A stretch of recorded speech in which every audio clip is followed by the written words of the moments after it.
우리 잠시 기도합니다. 하나님, 오늘 이 자리에 제가 있게 해주셔서 감사합니다. 이 은혜를 허락해 주신 하나님, 그 은혜 잊지 않게 하시고 오늘도 생명 다해 전심으로 주님을 찬양하고 예배하며 기도할 수 있는 이 자리가 되게 하여 주옵소서. 참 감사한 만나인 것 같습니다. 마음껏 하루의 시작을 그 첫 마음과 첫 시간을 떼어 하나님께 매일 예배할 수 있는 우리 대한민국에만 존재하는 이 새벽 기도의 은혜와 영성, 그 스피릿을 우리에게 허락하여 주시니 감사합니다. 이 소중한 신앙의 유산을 우리 잘 계승하여 우리 자녀들에게 물려줄 수 있는 거룩한 통로가 우리가 될 수 있도록 주여 인도하여 주옵소서. 사라져가는 수많은 아름다운 신앙의 믿음의 유산과 전통들이 있습니다. 이제 언젠가는 전설처럼 신화처럼 들려질 오늘 우리에게 맡겨주신 귀한 유산들 하나도 잃지 말고 다음 세대에게 잘 물려주는 우리가 될 수 있도록 축복하여 주옵소서. 앞으로 50년 뒤에도 용인제일교회는 이 아름다운 예배와 새벽 정신이 남아있는 교회가 되게 하여 주옵소서. 주님을 향한 눈물이, 진심 어린 찬양의 고백이 흘러 넘치고 있는 앞으로의 100주년이 주여 더욱더 기대되는 용인제일교회가 되게 하여 주옵소서. 오늘 이 새벽에도 오시는 그 능력의 하나님을 만나길 원합니다. 우리가 간절히 기도하고 인내하여 끝까지 엎드릴 때 그 견고했던 여리고성이 힘없이 무너진 그 아침 새벽처럼 오늘 이 아침에도 우리 앞에 턱 버티고 있는 그 견고한 진들이, 한계의 벽들이 와르르 무너지게 도와 주옵소서. 그 깊은 절망의 홍해가 그들이 순종하며 주님 바라볼 때 이른 아침 동풍이 불어 갈라져 길이 되어 열렸던 것처럼 오늘 우리가 이 자리에 모여 기도할 때 성령의 바람이 불어 아버지 하나님 그 모든 절망의 늪과 그 모든 강들이 아버지 하나님 쫙 갈라지는 놀라운 역사가 일어나게 도와 주옵소서. 새벽 이른 아침 비어진 돌무덤 가운데 부활하신 예수님을 만났던 여인들처럼 오늘 내 삶 중에 시퍼렇게 살아 역사하시는 우리 하나님 만나는 귀한 시간 되게 하여 주옵소서. 오늘도 아버지 하나님 상황과 처지와 형편으로 머뭇거리며 주저하고 있었던 저들의 아버지 하나님 순종들이 있습니까? 이른 아침 이삭을 바치러 모리아산으로 향했던 아브라함처럼 오늘도 그 순종이 결단되는 귀한 새벽 되게 하여 주옵소서. 기대합니다. 나의 사랑, 오늘도 살아 역사하시는 한 번도 실수가 없으신, 우리를 향한 그 사랑이 조금도 변함이 없으신 우리 구주 예수님의 이름으로 감사하며 기도 올려옵나이다. 아멘. 우리 좋으신 하나님께 감사와 영광의 박수. 마이크 볼륨 조금만 더 키워주세요. 자, 오늘 말씀의 제목이 거룩한 자리 싸움을 하라. 뭐라고요? 참 성경 말씀이요. 저 오늘도 이 말씀을 또 이렇게 묵상하면서 읽는데 이렇게 눈물이 나고 이렇게 좋네요. 이 말씀이 자기 말씀으로 들릴 때 그 축복은 자기 것이 되는 거예요. 성경은 참 오묘한 거예요. 제가 책을 참 많이 읽는데 다른 책들은 누가 읽어도 동일한 정보를 득하고 끝나는 거예요. 그런데 성경은요, 각자의 상황과 처지가 다 다른 수만 명, 수천 명이 읽어도 각자에게 그냥 세밀하게 말씀하시는 마치 달콤한 프로포즈처럼, 이거는 누구나 읽으면 동일한 정보를 득하는 정보지 찌라시 같은 게 아니라 나에게만 은밀하게 하시는 말씀들이 다 녹아있는 하나님의 러브레터 같은 거예요. 정말 그러니까 이 말씀이 얼마나 소중한지 몰라요. 그래서 이 말씀을 그냥 정보처럼 읽으면 안 되고요, 지식의 습득으로 읽으면 안 되고요, 너무 얘기 듣듯 읽으면 안 돼요. 이 말씀이 내 말씀을 나에게 지금 하신 하나님의 음성으로 들려야 돼요. 그래서 저는요, 이 말씀을 읽을 때 제가 어릴 때부터 전 이 말씀이 진짜 나에게 주신 하나님의 약속처럼 들렸어요. 그래서 이 말씀을 항상 이렇게 읽었답니다.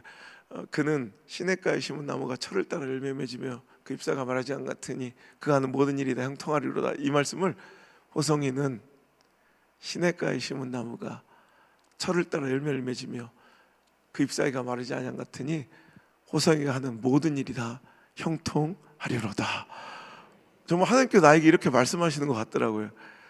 근데 진짜 그 축복을 제가 누리는 것 같아. 여러분에게 오늘 기회를 드릴게요.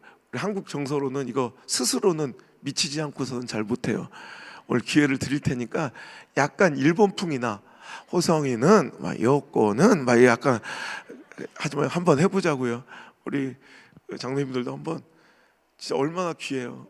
우리 가정과 내 자녀들 나를 통해서 이런 복이 임하기를 원하며 자 한번 그는 이 자리에 자기 이름을 넣어서 한번 읽어보도록 하겠습니다. 시작. 호성이는 시냇가에 심은 나무가 철을 따라 열매를 맺으며 그 잎사귀가 마르지 아니함 같으니 호성이가 하는 모든 일이 다 형통하리로다. 아멘. 믿어지십니까? 믿어지십니까? 그럼 되는 거예요. 그럼 하나님께서 그리 역사해 주세요. 제가 만난 하나님은 분명히 그런 분이세요. 자, 이번에는 앞으로의 용인 제일교회 50년 그 희망의 역사, 사명의 역사를 기대하며 우리 용인 제일교회는 이렇게 한번 선포해 봅시다. 자, 시작. 용인 제일교회는 시냇가에 심은 나무가 철을 따라 열매를 맺으며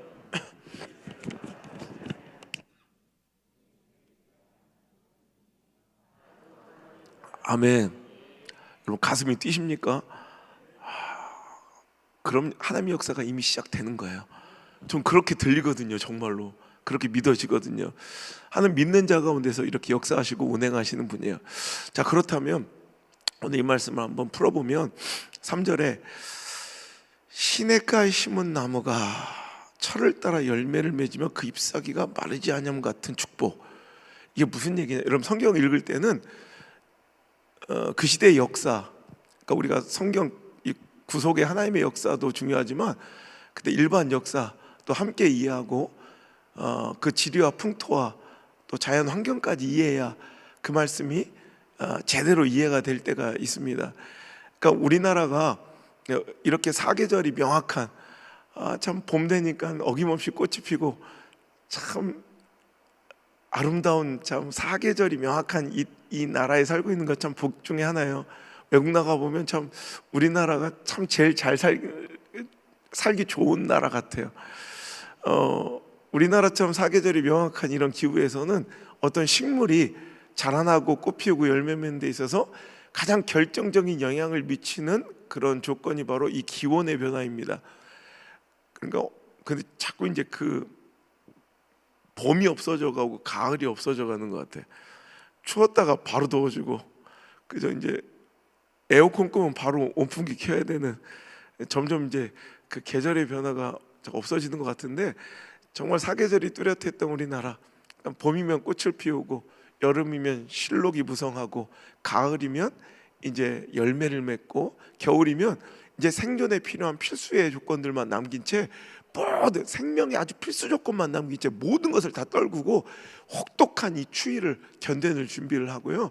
다시 이제 눈이 녹고 봄이 오면 다시 우물 틔우고 생명 활동을 시작하는 것. 이게 이렇게 사계절이 명확한 우리 나라 같은 이런 사계절 기후에서는 이렇게 생명을 이제 품고 열매 맺고 꽃 피우고 성장하는데 이렇게 기온의 변화, 편차가 굉장히 중요하더라는 거예요. 근데 오늘 이 말씀을 받고 주어진 이 팔레스타인 이 사막의 기후에서는 뭐 1년 내내 뭐 그렇게 계절의 변화는 그리 없다고 합니다. 그런데 명확한 식물이 자라나고 열매 맺는 데 있어서 아주 필수의 가장 중요한 이런 요소는 강수량의 변화라고 해요. 그래서 건기와 우기가 뚜렷해서 우리는 그렇지 않잖아요. 그런데 건기에는 비가 한 방울도 안 내려요. 그러니까 이 건기에 이 팔레스타인 지방은 이 석회질 토양이 비를 머금지 못하면 수분이 없어지면 마치 딱딱한 이 콘크리트 바닥처럼 아주 딱딱해서 생명체가 또 건조해서 자라나지 못하는 황무지가 된다고 합니다.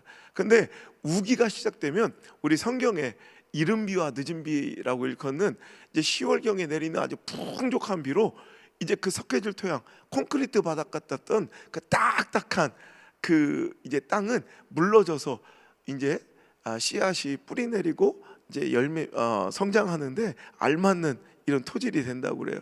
그리고 늦은 비라 일컬어지는 3, 4월에 또 풍족히 내리는 비로 인해서 마지막 열매가 이제 팍 연그는데 또 성장하는데 도움을 준다고 그래요. 그래서 뭐 미국의 서부에서도 샌프란시스코 같은 데 가보면 정말 실로 진짜 꿈꾸는 것 같아요. 한 열흘 정도 만에 분명히 내가 처음에 도착했을 때는 황무지였는데 돌아갈 때는 완전히 초원이 되어 있을 때가 있어요. 그러니까 이 건기 때는 완전히 그냥 메마른 황무지, 모든 생명체가 자랄 수 없는 그런 건조한 땅인데 그 우기가 시작되면 막 그냥 식물들이 쭉쭉쭉쭉 그냥 자라는 게 보일 정도로 그냥 어느새 언제 그랬냐도 그 황무지가요 언제 막 초원으로 변해 있더라는 거예요. 그러니까 건기 때는 모든 생명체가 다 말라 죽어버리는 생명이 살 수 없는 땅이 됐다가도 우기가 되어 풍족한 또 비가 내리면 거기가 그냥 막 목초지로 막 초목으로 무성한 그런 초원이 되기도 하는 거예요. 그래서 우리 기후에서는 해당되지 않는 이런 단어들이 와디라는 거 대표적인, 그러니까 와디는 일반적으로 건기 때는 그냥 협곡이에요. 그냥 메마른 협곡인데 우기가 되면 거기에 막 그냥 강이 물줄기가 우기 때만 그냥 강이 깊은 강이 흘러가는 이런 계곡이 되는 곳을 이제 지형을 와디라고 부르는. 그러니까 이렇게 건기와 우기에 따라 생명 활동이 그 모습이 현저하게 달라지는 이런 기후라는 거예요. 그래서 어떤 생명, 건기 때는 어떤 생명도 자라날 수 없어요. 다 죽어버리는 거예요. 근데 우기가 되면 그냥 누구나 잘 살아요.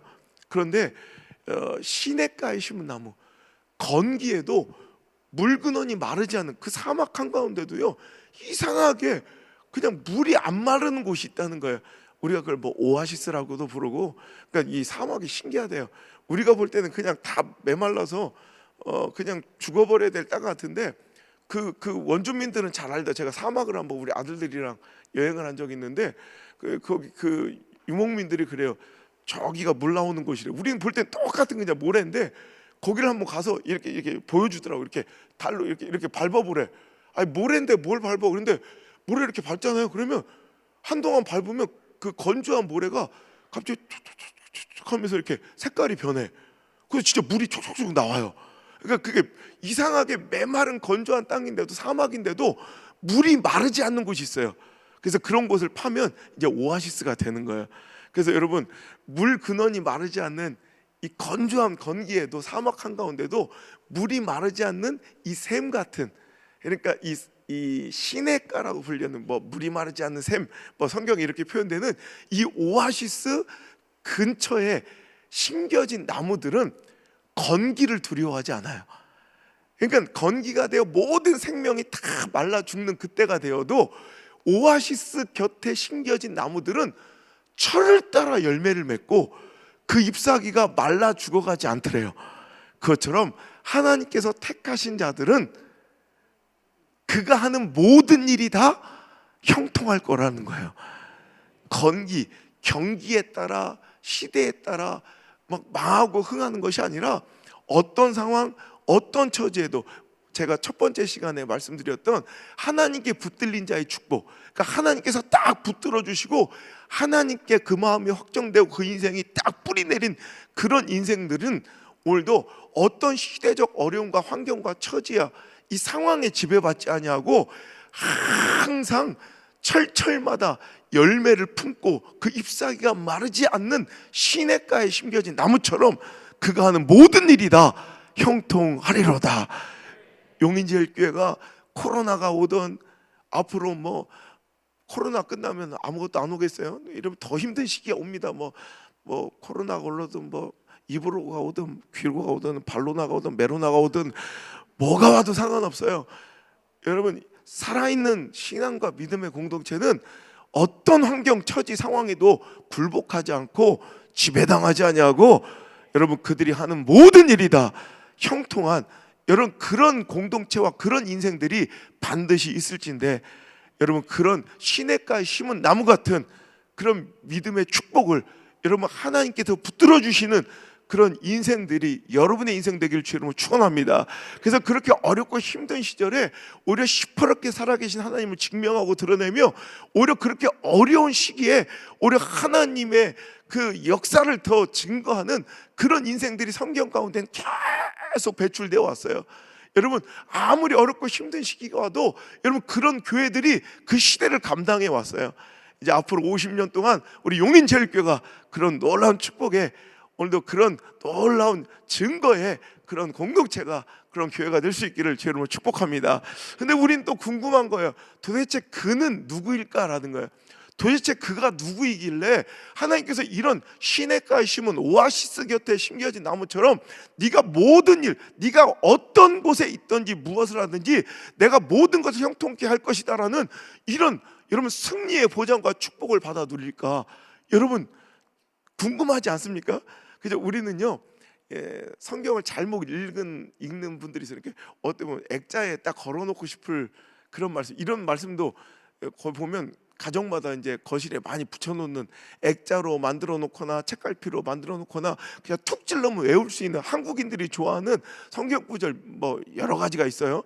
근데 그런 것들을 항상 달달달달달 외우기는 좋아해. 근데 여러분 진짜 축복은 뭐냐면, 여러분 그 복을 외운다고 좋은 게 아니라, 여러분 우리가 딱 되게 좋아하는 성경 말씀, 축복의 말씀의 구절들 있죠. 근데 그 구절들 전후에는 이 말씀, 이 축복이 어떤 자들에게 해당되는지, 어떤 사람과 어떤 믿음으로 살아갈 때 이런 축복을 줄 것인지에 대한 이 축복의 전제 조건, 이 축복의 실행 조건이 항상 그 말씀의 전후에 반드시 기록되어 있어요. 실제로는 이게 더 중요한 거예요. 이렇게 살아가면 이 복을 주시는 건데, 우리는 어떻게 살아가야 될지에 대한 그 축복의 약속의 전제 조건을 이해하지 못한 채 그 축복만 달달달 외워요. 이거 또 얘기해 줘야 되나? 남녀 호랑이나 똑같은 거예요. 이건 전혀 여기에 능력이 없어요. 예를 들어서 여러분 오늘 갑자기 뜨르릉 전화가 왔는데, 갑자기 막 BTS가 나를 만나준대. 안 먹겠네. 뭐 누구를 해줘? 송가인, 임영웅, 나오나 뭐 하여튼 뭐 누구 해야지 반응이 있는 거예요. 여기는. 근데 유명한 사람이 갑자기 전화가 왔어. 나를 만나준대. 여러분 이게 진짜 전화가 온 거야. 그럼 여러분 얼마나 여러분 이게 반갑고 얼마나 자랑스럽게 해서 친구들한테 막 자랑해. 그죠? 그랬더니 여러분, 근데 이런 축복, 내가 나를 만나준다는 그 유명한 셀럽의 전화를 받은 게 대단한 게 아니라 진짜 그 사람을 만나야 그게 더 영광이겠죠. 그러니까 예를 들어서 용인 여기 에버랜드 앞에서 뭐 4월 3일 날 오후 2시에 만나자. 자, 이게 전제 조건이에요. 이 약속이 실제였을지라도 나는 이 약속의 실행 조건을 기억하고 오늘 4월 3일이에요. 오늘 맞아요? 4월 4일이야? 하긴 내가 지금 어떤 때는 정신이 없어서 오늘 여름인지 겨울인지도 몰라. 어떤 때는 4월 4일 오후 2시에 에버랜드 앞에 나가야, 그죠? 임영웅을 만나든 송가인을 만나게 되는 거예요. 내가 진짜로 송가인이 나를 만나준다는, 임영웅이 나를 만나준다는 약속의 전화는 받았을지, 이게 실제일지라도 진짜 만나는 데까지 그 만남이 성사되고 이루어지려면 이젠 나는 그 약속을 기억하고 오후 2시에 4월 4일 날, 4월 3일 날 저처럼 나가면 안 돼요. 에버랜드에서 만나자고 저 롯데월드 앞에 가면 안 돼요. 오후 2시에 만나자고 했는데 4시에 가면 안 돼. 여러분 정확하게 그 자리에 나가 있어야 그 만남이 성사되는 거예요.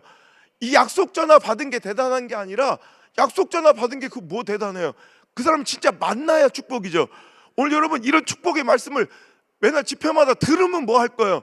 이 축복의 약속이 실행되고 여러분이 누려야 복이죠.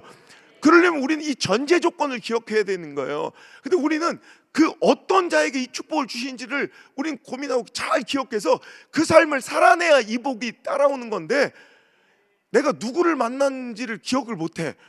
누구를 만나기로 했더라? 근데 전제 조건은 기억이 나. 모르겠어. 뭔지 모르겠, 누구를 만났는지 모르겠는데 4월 4일 날이었어. 오후 2시였어. 에버랜드야. 그래서 그 정문 앞에 가서 기다리면 내가 누려야 될 축복이 누구인지 몰랐어도 그 사람을 만나게 돼요.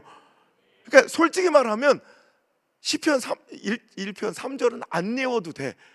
그런데 이렇게 살아만 가면 시냇가에 심은 나무의 축복이 나에게 다 찾아오니 나중에 이해가 되게 돼요. 근데 아무리 나는 송가인 만날까, 송가인 만날까, 손가인 만날까, 송가인 만나게 해준 데서 이렇게 아무리 달달달 남녀 호랭교처럼 외우고 살아도 진짜 에버랜드 앞에 2시에 나가지 않으면 이 복은 내 것이 아닌 거예요. 그러니까 오늘 여러분, 우리는 성경을 읽을 때 정말 내 마음이 쏙 들고 하나님께서 내 마음을 뛰게 하시고 정말 이 복이 내 것이길, 내 자녀의 것이기를 원하는 말씀을 발견하거든. 그 말씀만 보지 마시고 그 성경 전후를 찬찬히 살펴보시면 어떻게 살아갈 때 이 복을 주실 건지에 대한 명확한 하나님의 기준을 제시해 두셨어요. 그 복이 정말 부럽고 살고 싶거든. 하나님께서 이렇게 살라 하신 그 삶을 살아내시길 바랍니다. 오늘도 여러분 시편 1편 3절의 말씀, 시냇가에 심은 나무 같은 축복에 내가 무엇을 하든 어디로 가든 형통한 그 축복을 누리길 원한다면 그는, 하나님께서 그런 축복을 주기를 원하는 그는이 누구인가? 그래서 그는이 받고 있는 게 1절에 복 있는 사람과 그는이 같은 사람이에요. 내가 목사 안 됐으면 진짜 학원 강사했으면 잘했을 것 같아요. 그는에 동그라미 치고 복 있는 사람을 동그라미 치고 같은 연결해 놓으면 돼. 자, 복 있는 사람이 바로 그는과 동일인이에요. 복 있는 이런 삶을 살아가는 사람은 시냇가에 심은 나무의 축복을 주시겠다는 거예요. 그럼 복 있는 사람의 정체를 우리가 이해해야 돼요. 1절로 돌아가서 어떤 사람이 복 있는 사람인가? 자, 읽어볼게요. 시작. 복 있는 사람은 악인들의 꾀를 따르지 아니하고 죄인들의 꾀를 서지 아니하고 오만한 자리에 앉지 아니하는 사람이래요. 그리고 오직 여호와의 율법을 즐거워하여 그 율법을 주야로 묵상하는 사람이 복 있는 사람이래요.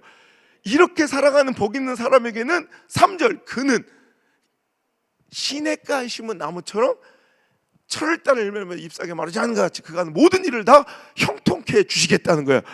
그러니까 복 있는 사람처럼 살면 돼요. 이제 복 있는 사람의 그 정체를 보니까 악인들의 꾀를 따르지 않고 죄인들의 꾀를 서지 않고 오만한 자리에 앉지 않아요. 가만히 이걸 한 글자, 한 문장으로 해석해 보면 결국 복 있는 사람은 자리 싸움의 승자야. 자리 싸움을 잘한 사람이야. 우리가 세상적으로는요, 자리 다툼한다, 자리 싸움한다, 이건 굉장히 부정적인 어감의 말이에요. 에휴, 저 자리 싸움 한다고. 근데 여러분, 믿음은 제가 한마디로 제가 성경을 통해서 믿음을 정의하면 자리 싸움 하는 거예요. 여러분, 결국은 거룩한 자리 다툼, 그 자리 싸움의 승자가 믿음의 승자예요. 우리의 본성은요, 우리의 악한 우리의 본성, 죄성은요, 가만히 두면 우리가 몸부림쳐 살아가지 아니하면 우리는 결국 악인들의 꾀를 따라가고 있어요. 그게 훨씬 더 재밌어. 죄인들의 길에 서 있는 게 훨씬 더 재밌어. 내가 정신 안 차리면 등신처럼 오만한 자리에 앉아 있다니까. 내가 이런 데는 별로 부흥회가 필요 없어요. 가만 냅두면 거기에 앉아 있어요. 그러니까 오늘 우리는 정신 차리고 자꾸 자각하고 깨어 있어서 자꾸 이런 자리에 서지 않도록 오늘도 애쓰고 노력해야 된다는 거예요.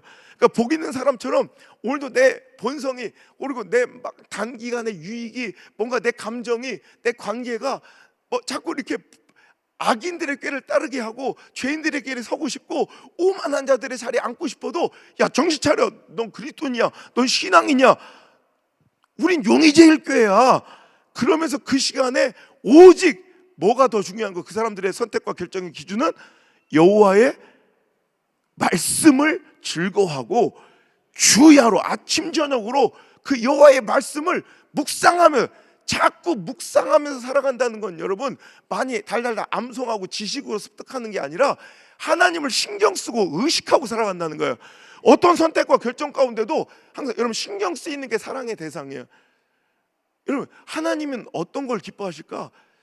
이 상황에 하나님은 나에게 뭘 원하실까를 자꾸 묵상하고 자꾸 의식하고 자꾸 신경 쓰여서 하나님이 기뻐하시는 곳에, 하나님이 원하신 곳에 내 인생의 뿌리를 두고, 우리 가정을 두고, 내 물질을 쓰고, 내 시간을 쓰고, 내 자녀들을 그곳에 두면, 그게 바로 그 자리 싸움의 승자가 되면 하나님 기뻐하셔서 참 너 복 있는 사람이구나, 넌 시냇가에 심은 나무처럼 내가 무엇을 하든지 형통케 해줄게 라는 하나님의 축복이 임하시더라는 거예요. 결국 여러분, 우리는 자리 싸움 잘해야 돼요. 오늘 하루에도요, 오늘 여러분 어찌 보면 이 새벽에도 여러분 자리 싸움의 승자예요. 가만히 있으면 누워 있는 게 좋습니까? 아니면 나와서 이렇게 졸더라도 예배 드리는 게 좋습니까? 여러분, 우리 가만히 있으면 누워 있고 싶어요. 여러분, 우리는 가만히 있으면 여러분 다른 것 하고 싶어요. 근데 여기는 내가 정말 의지적으로 나오고 몸부림쳐서 하나님 기뻐하시니까 나오는 거예요. 물론 어차피 막 새벽에 잠도 없어서 죽겠다 할지도 없고 친구도 없고 막 그래서 나오는 분들 있습니까? 여기 나오려면 하루에 2시간은 떼어 드리는 거예요. 아침에 일어나서 좀 뭐 머리라도 다듬고 오며 가며 또 예배 드리고 기도하는 시간 나면 여러분 360을 그 360을 하루에 2시간씩을 하나님께 드리는 거, 이거 굉장한 거예요. 여러분, 이 시간에 박스를 주워봐. 솔직히 그것도 복이란 복이에요. 하루도 안 빠지고 형님 하루에 2시간씩 이 새벽 일찍이 박스를 주워봐. 경쟁자도 없어. 그래도 얻을 수 있는 복이 있어요. 세상에서 이렇게 열심히 이 2시간을 세상에 투자해서 얻을 수 있는 복도 있어요. 그걸 무시하자는 게 아니에요. 하지만 여러분, 그건 충분히 예측 가능한 복이에요. 요즘 폐지값도 떨어져가지고 1년 내내 2시간 써도 한 14만 8천 원? 이 정도 벌 거예요.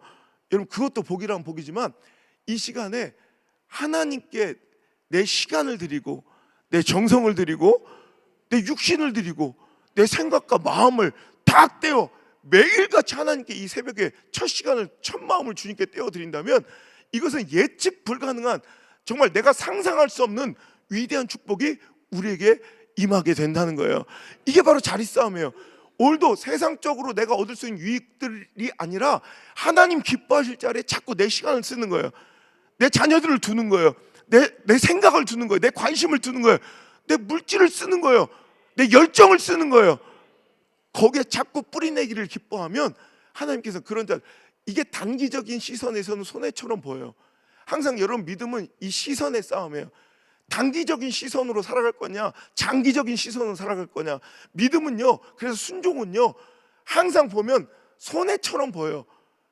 단 이것은 단기적인 숏텀 포커스, 단기적인 시선에서는 우리 믿음과 신앙 무조건 손해예요. 그런데 여러분, 롱텀 포커스, 장기적인 시선으로 보면 믿음은 반드시 이겨요. 내가 만난 우리 하나님, 우리 아버지 목회 40년을 지켜보며 저도 담임 목회 20년 하면서 전국 팔도 전 세계를 누비며 이제 그 답안지를 받아요. 그 자손 자녀들까지 어떻게 사니? 여러분, 세계가 좁아요, 좁아. 여러분, 되게 넓은 것 같아도 가면 다 만나. 그 자식 새끼들 어떻게 살고 있는지, 그 자손들이 어떻게 됐는지. 제가 내린 결론은 우리 하나님은 정확하신 분이라는 거예요. 지금은요 굉장히 억울함도 있고 뭔가 손해처럼 보여도 믿음은 반드시 이겨요. 여러분, 시대 가운데 이 기독교 역사 2000년을 보세요. 항상 교회는 공격당하고 자꾸 을처럼 보고 항상 뭔가 위기처럼 보였지만 결국에는 그 수많은 창궐했던 이단들은 다 소멸하고 없어져도 교회는 있어요. 교회는 반드시 이기고 승리해요. 어찌 보면 지금 보면 뭐 이단들이 더 활개를 치고 이단들은 뭐 10만 명씩 막 수료시라는, 우리는 뭐 전도도 더럽게 안 되는데 그러니까 교회가 맨날 지는 것처럼 약자처럼 보여. 하지만 2000년 기독교 역사를 보면요, 롱텀 포커스, 장기적인 시선, 거시적인 안목으로 보면 교회는 반드시 이겨요. 믿음은 반드시 승리해요. 그거 보고 가는 거예요. 여러분, 이 단기적인 발 앞에, 눈 앞에 시선만 두면 믿음 생활하는 게 정말 손해처럼 보이고 무능해 보이고 정말 이게 정말 이 미련해 보이고 어리석어 보여요. 하지만 우리는 장기적인 안목이 있기 때문에 다른 사람들이 뭐라고 하고 조롱하든 우리는 웃으면서 그 길을 걸어갈 수 있는 사람들이에요. 오늘도 여러분, 이제 여러분들이 이제부터 용인제일교회가 앞으로 50년을 사명에 뿌리 내리기노라 선언했습니다. 여러분, 이거예요. 바로 여러분, 시냇가에 심은 나무를 보면 사람들은 되게 부러워해요. 저거는 뭐 지가 뭘 하는 게 아니야. 건기에 다 말라 죽어가는 나무들은 그냥 잎사귀가 마르지 않고 막 열매를 주렁주렁 매달고 있는 그 나무를 보면서 와, 대단, 저놈 도대체 뭘까? 되게 부러워하며 대부분 전 종자가 좋을 거예요. 전 DNA가 좋을 거예요. 이렇게 부러워합니다만 오히려 더 연약한 나무일 수도 있어요. 더 흠 많고 초라한 종자일 수도 있어요. 다만 뿌리를 잘 내린 거예요. 이 나무가 대단한 게 아니라, 예? 여러분, 많은 사람들이 불우한, 여러분, 이게 대단한 게 아니라 우리 생각과 우리의 선택과 우리의 결정과 우리 마음의 뿌리를 잘 내린 거예요. 운이 좋은 것도 아니고 복불복 재수 좋아서 누가 잘 된 게 아니라 뿌리를 잘 내린 사람들이에요. 뿌리를 잘 내린 교회 공동체는 아무리 어렵고 힘든 시련의 시기가 와도, 내가 보세요, 내 생명을 걸고 약속합니다. 여러분, 절대로 잎사귀가 마르지 않고요, 철철마다 철을 따라 every season, 매년마다 열매를 맺을 테니 보세요. 그것은 종자의 문제가 아니에요. 그 나무가 대단해서가 아니라 나무가 뿌리 내리고 자리 잡은 자리가 좋은 거야. 그들은 감사하게도 정말 은혜롭게도 시냇가라는, 오아시스라는, 마르지 않는 샘이라는 그곳에 뿌리를 내렸기에 건기에도 살아남고 저렇게 멋지게 성장할 수 있더라는 거예요. 오늘 여러분, 마르지 않는 샘, 여러분, 시냇가가 바로 우리 하나님이십니다. 하나님의 말씀이며 하나님의 비전이며 하나님의 목적이며 여러분, 하나님의 계획입니다. 거기다가 계속 뿌리를 내리고 이탈하지 않는 용인제일교회가 된다면, 앞으로 거기서 이탈하지 않는 여러분의 인생과 자녀들이 된다면, 여러분, 그는 시냇가에 심은 나무가 철을 따라 열매를 맺으며 그 잎사귀가 마르지 않는 것 같이 그가 하는 모든 일이 다 형통할 줄 믿으시면 됩니다. 근데 오늘 내가 지금 당장의 유익 때문에 시냇가를 떠나서 우기 때는 내가 지금 좀 괜찮을지 몰라도 건기가 찾아오면 반드시 말라 죽어버린 인생 된다는 거예요. 여러분, 오늘도 그러니까 우리는 자리 싸움에 여러분 마음을 쏟으셔야 돼요. 오늘도 내가 진짜 있는 그 자리가 하나님 원하시고 기뻐하신 자리인가? 아무리 손해처럼 보이고 아무리 버겁고 아무리 힘들어도 하나님 기뻐하신 자리라면, 오늘도 여러분은 애써 힘써 그 뿌리를 그쪽으로 향해서 물질을 쓰고 마음을 쏟고 시간과 정성을 들이고 내 자녀들을 억지로라도 끌어다가 그 자리에 두셔야 돼요.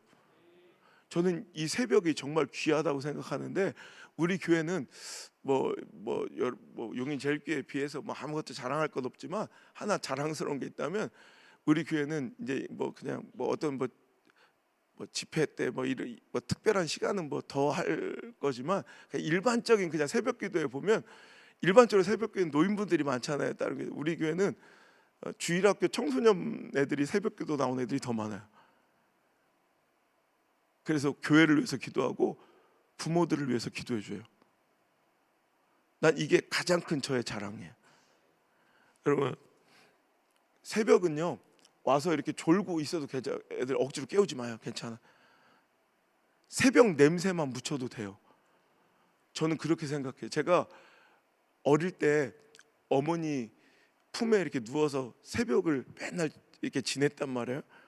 그러니까 제 인생에 가장 이제 힘들고 거칠었던, 제가 어제도 청주 가서 집회하는데 창피해 죽을 뻔했어. 그게 내 활동 무대였거든. 옛날에 쓰레기처럼 살 때, 우리 옛날에 기억나시죠? 그래서 제 간증집에 한 챕터를 갑자기 껴둔 거예요.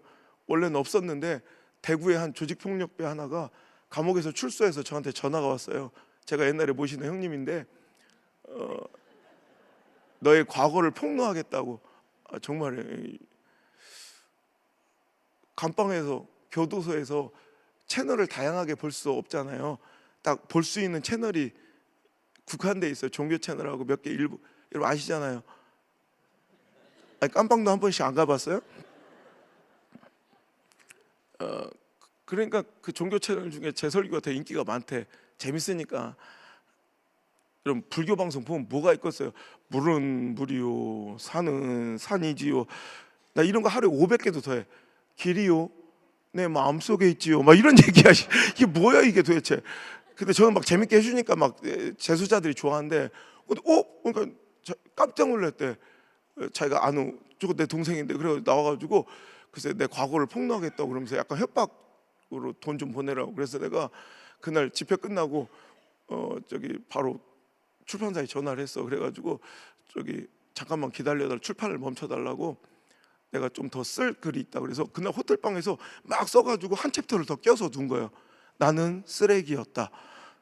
남이 하면 폭로고 내가 하면 간증이요. 그래서 내가 간증하고 만 거예요. 내가 간증하면 되지 뭐.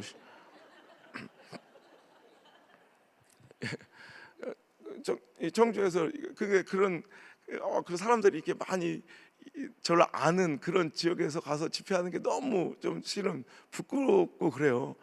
또 이렇게 만날까 봐 피해자들을 가끔씩 만나거든요.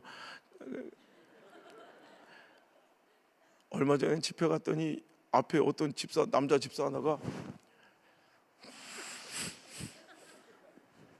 이러는 거예요. 그래서 왜 그러시냐고, 앞에 제가 뭐 집회 중에 뭐 실수한 거 있냐, 그럼 말씀해 주시면 제가 고칠 수 있으면 고치고, 만약에 그게 가당치 않은 거면 당신이 나가라, 집회하는데 거리적거리고 방해되니까. 맨 앞에 앉아서 계속 이틀 알고 보니까 참, 때린 놈은 기억도 안 나나 뭐 이래. 그러니까 나한테 저기 육교에서 두드려 맞고 옛날에 어렸을 때 그 뭐 몇 달인가 입원을 해서 했다는 거예요. 그래서 아유, 네 죄송하다고, 그리고 내 책 다 사인해서 드리고 어떻게 하면 저기 화가 풀리시는데, 그럼 자기 사업장에 가서 축복기도 좀 한번 해달래. 그래서 알았다 했더니 해필 또 아로니아 동장이요. 내 또 아로니아한테 안수를 해보긴 또 저 아로니아한테 안수를 다 해줬네 이렇게. 하여튼 이 벌레 같은 인생도요, 정말 하나님이 있어야 될 때 하나님께서 원하시는 그 자리에 있으니까, 참 나 같은 버러지 같은 인간도 어저께 우리 팬클럽이 와서 이렇게 보고 웃으셨을 거, BTS라고 그래가지고 여러분 그게 오해하지 마실 게, 이게 제 팬클럽 이름이 BTS인데 방송 중에 이런 일이 있었던 거예요. 생방송 중에 제가 이렇게 하는데 이제 그때 이제 고민을 하고 있어요. 내가 이제 집회를 이제 이런 사역을 그만해야겠다라는 마음이 막 드는 거야. 그래서 이제 앞으로 저도 이제 이런 화려한 사역 그만두고 어디 또 개척을 한번 더 해야겠다 막 이런 얘기를 한번 한 적이 있어요. 그랬더니 갑자기 안 돼요 막 하면서 막 댓글들이 막 한 1000개가 올라온 거야. 근데 그 중에서 한 사람이 목사님 뭐 설교 때문에 이렇게 살아난 사람들이 이렇게 많다는 걸 기억해 주세요 막 이러면서 거기다 이렇게 목사님은 목사계 BTS입니다 이렇게 써 있는 거예요. 거기다가 가로치고 이건 속어로만 읽어주세요. 그러니까 지들도 아미가 두려운 거죠. 두려운 얘기를 왜 그래, 숨겨야 될 얘기를 왜 써?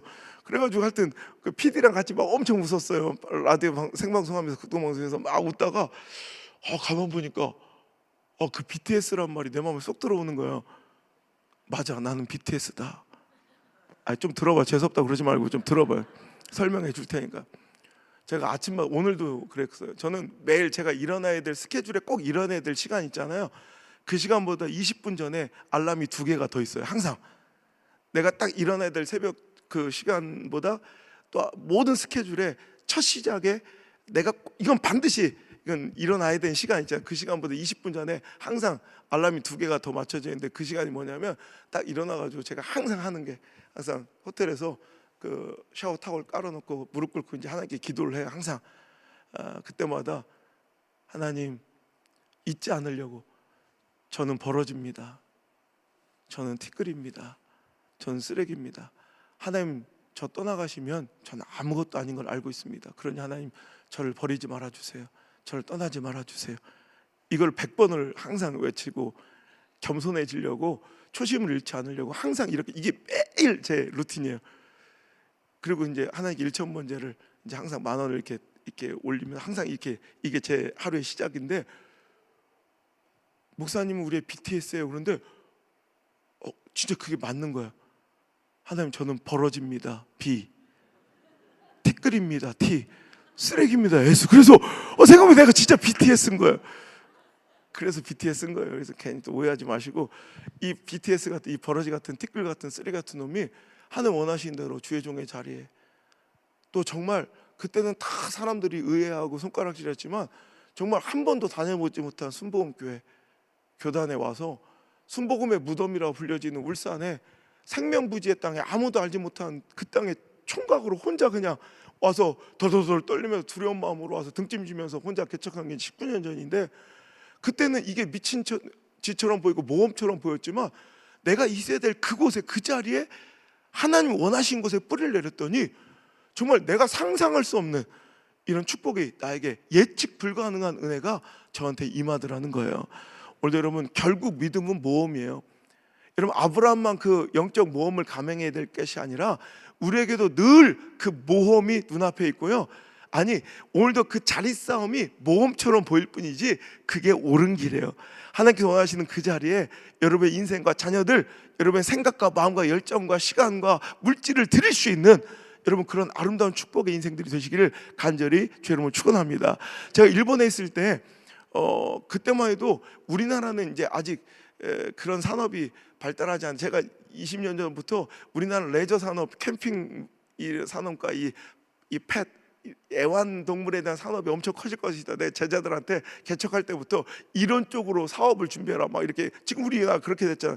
항상 일본이 항상 그런 쪽에 우리나라보다 정서가 비슷해서 우리보다 항상 15년 정도 앞서요. 근데 그때 우리는 전혀 상상도 못했던, 제 학교 옆에 엄청 큰 그 뭐죠, 애완용 물고기 있죠. 그런 관상용 물고기 그 가게가 어마어마하게 큰 가게가 있었어요. 지금 이제 우리나라도 이제 그게 막 인기가 있어지잖아요. 애완용 관상용 물고기. 근데 저는 이해가 안 되는 거예요. 어떤 물고기는 한 마리에 1,000만 원 하는 게 있더라고. 이해가 되세요? 우리한테는 물고기는 두 종류밖에 없어요. 회를 뜰 것이냐, 탕을 끓일 것이냐. 신선할 때 빨리 먹어야지. 그걸 왜 신선도 떨어지게 보관졌냐고. 근데 이해 안 되는 짓거리를 하더라고. 근데 거기서 만난 물고기 중에 재밌는 물고기가 있어요. 코이라는 종자인데요. 여러분, 우리도 여러분 배뻘 똑해가지고 이렇게 꼬리 이쁘게 생겨서 알록달록한 우리나라에서 유금이라는 종자가 그 코이라는 종자가 거의 비슷해요. 똑같을 거야 아마. 한 마리에 한 3만 원 정도 하는 이 물고기인데 금붕어처럼 생겼는데 실은 잉어 종자예요. 잉어 종자인데 관상용으로 개량된 종자인데요. 이게 얼마나 재밌는 물고기냐면 관상용으로 집안에서 실내에서 키우는 물고기이기 때문에 대부분 아무리 성체가 되고 잘 길러도 6cm에서 8cm를 넘지 않아요. 한 이 정도 돼요. 그런데 일본의 한 주부가 이 어항을 정리하고 이제 물을 갈아주다가 글쎄 앞에 있는 연못에 그 물고기가 톡 튀어가지고 한 마리를 놓쳐버렸대. 이거 잡을 수가 없잖아요. 그래서 그냥 그걸 잃어버렸어요. 그런데 몇 년이 지났습니다. 몇 년이 지났는데 그 물고기가 그 연못에서 발견됐는데 아무리 잘 기르고 어항에서 잘 길러도 6cm, 8cm밖에 안 됐던 그 물고기가 그 연못에서 그냥 방치된 채 자라났는데 나중에 그 물고기가 잡혔는데요. 무려 25cm로 자라나 있더래요. 생각해 보세요. 25cm짜리 그 어항에 4마리만 있으면 어항 터지지. 근데 여러분 아무리 사료를 주고 물레방아 돌려주고 산소 공급하고 온도 조절해줘도 8cm밖에 안 되던 게 큰 연못에서 자라니까 25cm가 되더라는 거예요. 근데 이거를 저기 큰 호수 저수지에다 방류해가지고 이제 키워본 적이 있어요. 그래서 그게 인터넷상에도 그 코이가 이렇게 그 잉어가 잡힌 그 사진들이 있는데, 글쎄 그 넓은 호수에다 그냥 아예 방류해서 키웠더니 그 코이란 8cm밖에 안 자라던 이 물고기, 관상용으로 개량된 이 물고기가 무려 1m 20짜리가 잡혔어요. 대단하죠. 어찌 보면 안전해 보이고 오히려 그것이 더 평안해 보이는 건 집안에 있는 수조였을 거예요. 딱 마지막한 온도와 또 안전적인 먹이의 공급 때문에 오히려 여기가 천국처럼 느껴지겠지만, 그럴 때는 피레미 같은 인생을 면하지 못하는데 오히려 모험처럼 보이고 두려웠던 그 넓은 그 호수에 방류하면, 그 큰 공간에 자라나면 그 코이는 얼마든지 여러분 1m가 넘는 대어가 될 수도 있다는 거예요. 여러분, 우리 인생이 그래요. 여러분, 교회가 그래요. 하나님을 믿고 의지하여 내 좁아 터진 소견, 내 생각, 내 경험, 내 지식, 이 단체, 집단 지성, 이런 것을 의존하기 시작하면 우리는 피레미 같은 인생을 떠나질 못해요.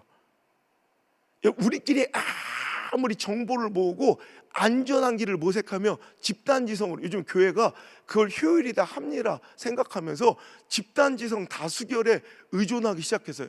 여러분, 다수결은 안전할 수 있어도 하나님 역사가 일어날 수는 없어요. 안정적일 수 있지만 여러분 어디 성경 안에 다수결로 하나님 나라와 그 의가 이루어진 적 있나 보세요. 구약 성경에 다수결로 만장일치로 금송아지를 만든 적이 있어요. 신약에 다수결 만장일치로 예수님을 십자가에 못 박은 적은 있어요. 다수결이 안전한 방법이고 부패와 타락을 조금이라도 지연시키고 여러분 건강하게 여러분 정화시킬 수 있는 순기능이 약간 있어도 그게 진리는 아니라는 걸 깨달으셔야 돼요. 한국교회가 너무 다수결에 의존해. 제가 얼마 전에 그 유용모 목사님 한소망교회 집회 갔더니 그 유 목사님 그러더라고요. 우리 교회 역사상 가장 모시기 힘들었던 강사라고. 그러더니 수석 목사님한테 야, 우리가 몇 년 까였냐? 3년 까였습니다. 4년 만에 왔다고. 제가 일정을 못 드려가지고 4년 만에 부르게 됐다고. 그래서 거기서 말씀하시다 이제 대화하는 가운데 유용모 목사님 그러시더라고요. 우리 장로교단이 정말 이제 정신 차려야 될 때가 됐다고 그러면서 이제 장로교단은 전 세계적인 추세, 영적 추세로 볼 때는 이제 메이저 지위도 거의 이제 떨어진 여러분 현 주소인 걸 아셔야 돼요. 근데 우리 여러분 이게 진리인 줄 생각하지만 여러분 이미 세계적인 영적 기류로 볼 때는 이제 메이저 교단의 메이저 지위에서 전 세계적으로 볼 때는 우리나라에서는 최고 장자교단이지만 여러분 메이저 지위에서도 밀려난 전 세계적으로 1650만 명 정도밖에 없는 여러분 이 소수의 교단이 되어가고 있는데 그 1650만 명 중에 650만 명이 한국에 있기 때문에 되게 커 보이는 거예요. 여러분 오늘도 그런데 집단지성이 꼭 선과 진리는 아니에요. 때로는 하나님께서 말씀하시고 하나님 뜻이 있을 때는 목숨 걸고 우리가 마음을 합하여 때는 울면서라도 벳세메스로 향하는 그 소처럼 오늘도 그 길을 걸어갈 수 있는 교회 공동체가 될 때 여러분 용인제일교회는 소망이 있는 거예요. 이런 집단지성을 논할 때 가장 많이 나오는 대표적인 실험이 영국에서 했던 실험이 아니에요. 소 한 마리 갖다 놓고 이게 몸무게가 몇 파운드처럼 보이냐 그러면 막 한 200명 모여가지고 300명 모여가지고 얼마 몇 킬로 몇 파운드 될 것 같아요 막 얘기하면 앞뒤에 제일 극단적인 거 띄고 중간을 해가지고 평균 내면 정말 그 소 무게하고 거의 비슷하게 맞는데 이게 집단지성이에요. 근데 솔직히 말하면 우리가 교회가 모여서 소새끼 몸무게 잴 일이 뭐 얼마나 있겠어요. 주님 다시 오실 때까지. 그거 맞춰서 뭐 할 거야. 하나님의 역사, 영적인 흐름은 이런 집단지성보다는 기도에서 나오는 거예요. 오늘 여러분 성령의 감동에서 나오는 거예요. 오늘도 여러분 하나님의 뜻에 여러분 용인절과 지금처럼 여러분 어찌 보면 이런 아름다운 결과물도 어찌 보면 상황과 처지와 형편의 논리가 아닌 우리가 마음을 정말 울면서 힘들며 두려우면서도 하나님께 마음을 쏟고 뿌리를 내렸기 때문에 나타난 아름다운 철을 따라 열매 맺는 아름다운 열매일 줄 믿습니다. 이런 일들이 주님 다시 오실 때까지 계속 일어나는 그런 교회가, 그런 믿음의 공동체가 용인제일교회가 되기를 우리 성령 하나님께서 원하고 계시다는 거예요. 여러분 제가 작년에 강릉에 올해도 이제 강릉 연합성, 강릉은 6월달에 연합성회를 해요. 근데 재밌는 거예요. 강릉 단오지 알아요? 용인하고 쌍벽을 이뤄요. 용인도 무당 전국 무당대회 여기서 하잖아요. 몰라요? 왕무당이 여기로 와요. 그래서 그렇잖아. 생거 진천, 어제 내 진천 갔다. 생거 진천이요 사후 용인이다 이러잖아요. 생거 살기에는 진천이 제일 좋고 죽어서는 용인. 난 이거 용인제일교회가 없었을 때 얘기요. 생거 진천은 맞아. 살기에는 진천이 좋고 여러분 죽어서 용인이 아니라 여러분 흥거 용인.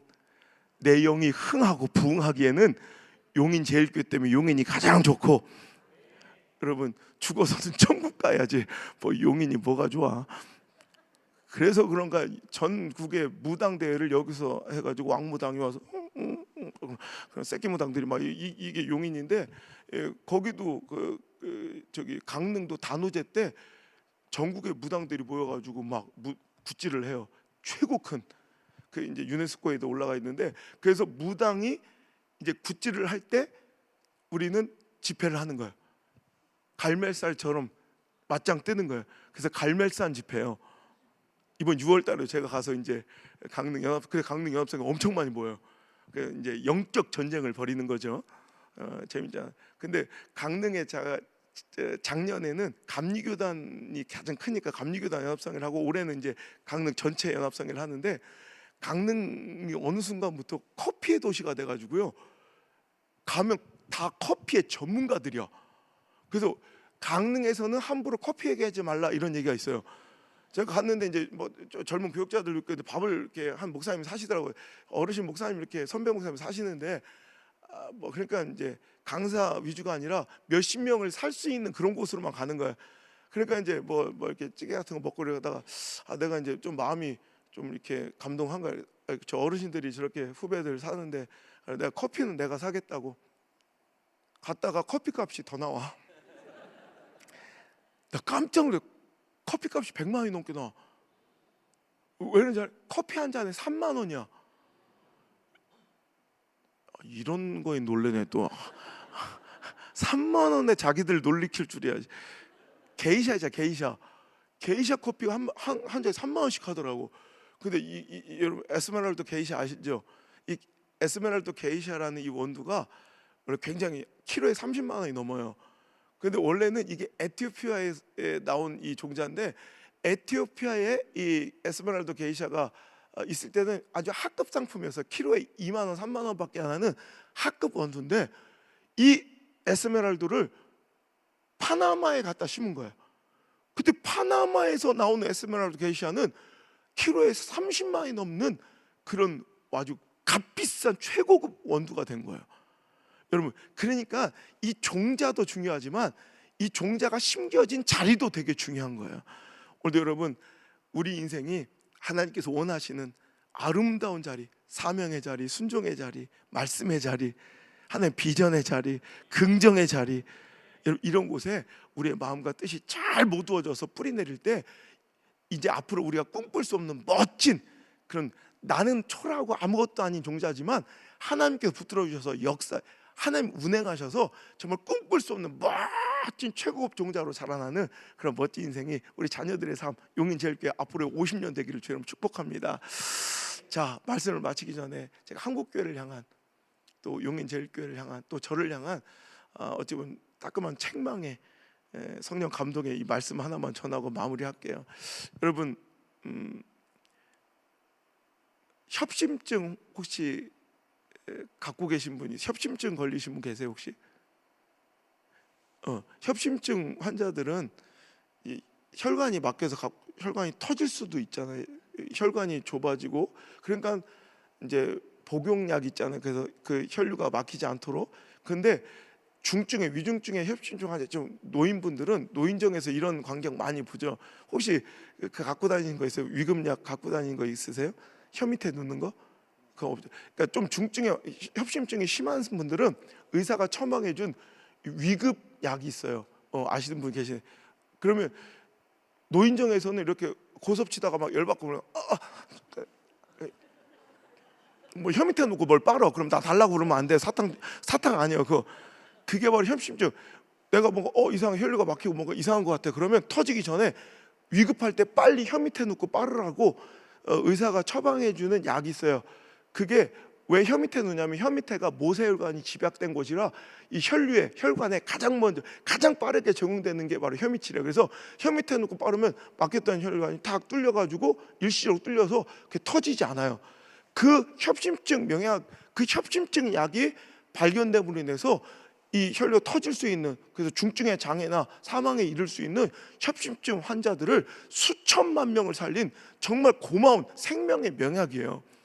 이 약 때문에 그 가족들과 환자에게는 정말 생명이 연장되고, 장애가, 이건 한번 터지면 위중의 장애가 돼요. 이렇게 마비가 되니까 얼마나 힘겨운 나날을 보내야 되는데 참 고마운 약이에요. 이 협심증 약을 만드는 재료가 니트로글리세린이라는 물질이에요. 이 니트로글리세린으로 협심증 약을 만들어서 혀 밑에 빨아서 막힌 혈관을 뚫어서 수천만 명이 지금까지 살아났다고. 근데 이 니트로글리세린, 이 고마운 니트로글리세린으로 만든 또 다른 물질, 똑같은 성분이 똑같아요. 또 다른 물질이 있으니 그게 바로 다이너마이트예요. TNT 폭약이에요. 똑같아요, 성분이. 군인 아저씨 아시네. 저래놓고 방이면 웃긴 건데.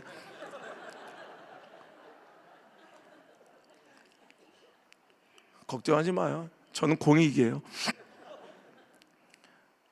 여러분 웃기죠? 똑같은 니트로글리세린, 이게 성분이 다른 게 아니에요.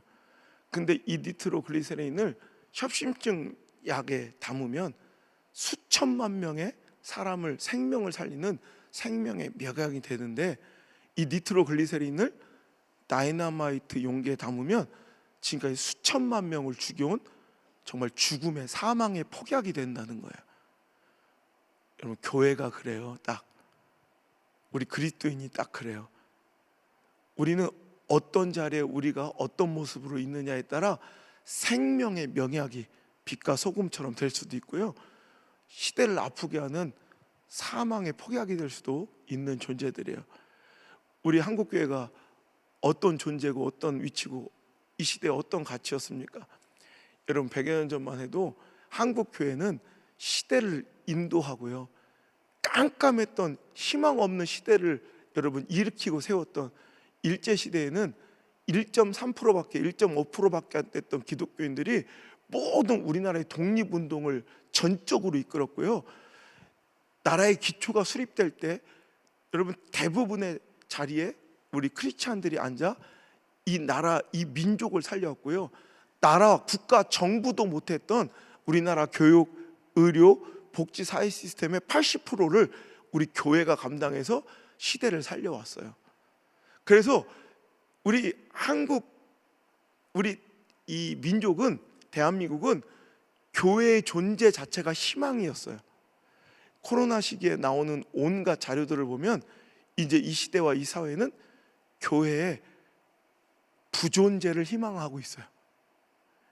교회가 없어졌으면 좋겠다고 90% 이상이 말을 해요. 옛날에는 교회의 존재가 희망이었는데 이제는 교회의 부존재를 희망하는 시대. 옛날에 여러분 100년 전 일반 기독교 신문이 아니라 일반 신문 동아일보에는 이런 기사가 실려 있어요. 야소교 예배당이 있는 곳에는 파출소가 필요 없다. 야소교, 즉 예수 믿는 자들, 저 교회가 있는 곳에는 범죄율이 현격히 떨어져서 파출소를 철수해서 다른 곳으로, 옛날엔 치안이 불안했던 그때는, 부족했던 그때는 교회가 그 치안을 담당할 정도로 교회가 있는 곳에는 오히려 좋은 긍정적인 역할이 임했기 때문에 파출소를 더 힘든 곳으로 옮겨 다른 곳을 더 치안을 돌봤다는 거예요. 여러분 한국교회는 깜깜한 어둠 속에 등대였고요, 깊이 패인 갈등의 골을 메워주는 가교였고요, 깊숙이 파인 민족의 상처를 메꿔주는 후시딘 같은 반장구 같은 역할을 했던 게 교회예요. 지금은 어떻습니까? 오히려 갈등과 분열의 시초처럼 깜깜한 어둠에 전혀 우리가 등불대지 못하고 등대대지 못하니 이 시대는 갈 바를 알지 못해 방황하고 있고요, 교회가 희망은커녕 오히려 교회가 없어졌으면 좋겠다, 교회를 신뢰하지 못하는 자들이 90%가 넘어가는 이 시대, 누구를 탓하고 누구를 욕할 거예요? 여러분 이제 교회가 교회답게, 그리스도인이 그리스도인답게, 목사가 목사답게 그렇게 변화되어야 될 때인 줄 믿습니다. 근데 오늘도 감동했어요. 심리 프로젝트 보면서 너무 감동이 됐어요. 그래, 이게 교회인데. 이거 네이밍 누가 한 거 했더니 목사님이 하셨대요. 와, 그 참 사람은 자 외모만 보고 판단하면 안 되는 걸 저렇게 섬세할 수가. 난 진짜 너무 감동. 아침에 막 눈물이 나더라고. 그래, 우리도 저렇게 해야겠다. 여러분 교회가 다시 한국의 희망 될 수 있기를, 이 시대의 희망 될 수 있기를 소원해 봅니다. 우리 용인제일교회가 정말 용인의 희망 될 수 있기를, 이 시대의 희망 될 수 있기를, 다음 세대의 희망 될 수 있기를 간절히 소망해 봅니다.